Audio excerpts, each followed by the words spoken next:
Welcome to Vishnu talks. ఒకప్పుడు నెలకు 1.2 లక్షల బేసిక్ శాలరీతో పాటు పలు అలవెన్సులు పొందుతూ లగ్జరీ లైఫ్ గడిపిన మాజీ ఎంపీ ప్రజ్వల్ రేవన్న ఇప్పుడు బెంగళూరు సెంట్రల్ జైల్లో ఖైదీ నెంబర్ 15528గా కఠినమైన వాస్తవాలను ఎదుర్కొంటున్నారు. గత ఏడాది అంటే ఏప్రిల్ 2024లో లోక్సభ సభ్యుడిగా అనర్హత వేటు పడే వరకు ఆయనకు నెలకు భారీ ఆదాయం ఉండేది. కానీ ఇప్పుడు ఆయన జీవితం పూర్తిగా మారిపోయింది. జైల్లో ఆయనకు కేటాయించే పనిని బట్టి రోజుకు గరిష్టంగా కేవలం 540 రూపాయలు మాత్రమే సంపాదించే అవకాశం ఉంది. తన పని కేటాయింపు కోసం ఎదురు చూస్తున్న ప్రజ్వల్ రేవన్న దోషిగా తేలాడు. ప్రజ్వల్ రేవన్న కేసు ఇకపై ఖైదీల దినచర్య, నిర్ణీత మెను, పరిమిత ఫోన్ కాల్స్, కఠినమైన సందర్శన నియమాలను తప్పనిసరిగా పాటించాల్సి ఉంటుంది. ఇది కేవలం రాజకీయ కథ కాదు. కన్నడ రాజకీయాల్లో ఓ యువనేతపై వచ్చిన అత్యంత తీవ్రమైన లైంగిక ఆరోపణ కథ. ప్రజ్వల్ రేవన్న ఇది అసలు ఏం జరిగిందంటే, గత ఏడాది లోక్సభ ఎన్నికల సమయంలో వెలుగు చూసిన ప్రజ్వల్ రేవన్న లైంగిక వేధింపులు, అఘాయిత్యాలు దేశవ్యాప్తంగా సంచలనం రేపాయి.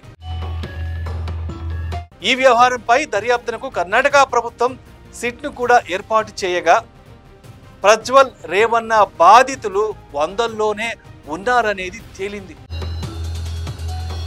మహిళలు, యువతులపై అత్యాచారానికి పాల్పడటమే కాకుండా వాటిని వీడియోలు తీసి బ్లాక్మెయిల్ చేశారు. ఈ వీడియోలు సోషల్ మీడియాలో దర్శనమివ్వడంతో కన్నడ రాజకీయాలను కుదిపేసింది. జేడీఎస్ను ఇది ఇరకాటంలోకి నెట్టింది.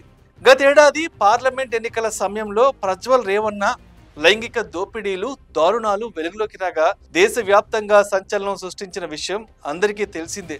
ఏప్రిల్ చివరి వారంలో తన దురాగతాలు వెలుగులోకి రావడానికి 2 రోజుల ముందే ఆయన విదేశాలకు వెళ్ళిపోయారు.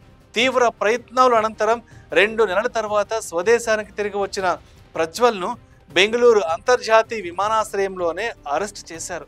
అప్పటి నుంచి ఆయన జైల్లోనే ఉన్నారు.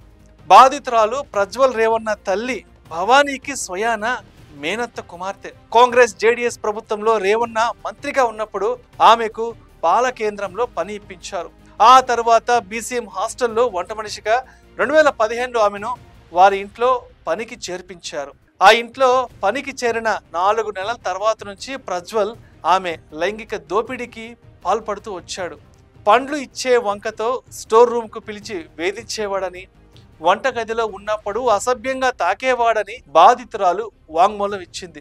ఒంటికి నలుగు నూనె పెట్టి స్నానం చేయించాలని, బాత్రూంకి తీసుకువెళ్లి లైంగిక దౌర్జన్యానికి పాల్పడ్డాడని ఆక్రోశించింది. విచారణలో ఇవన్నీ నిజమేనని తేలడంతో ప్రజ్వల్ను కోర్టు దోషిగా నిర్ధారించింది. ఇక ప్రజ్వల్ లైంగిక దౌర్జన్యాలకు బలైపోయిన వారిలో మైనర్లు కూడా ఉన్నట్లు ఆరోపణలు వచ్చాయి.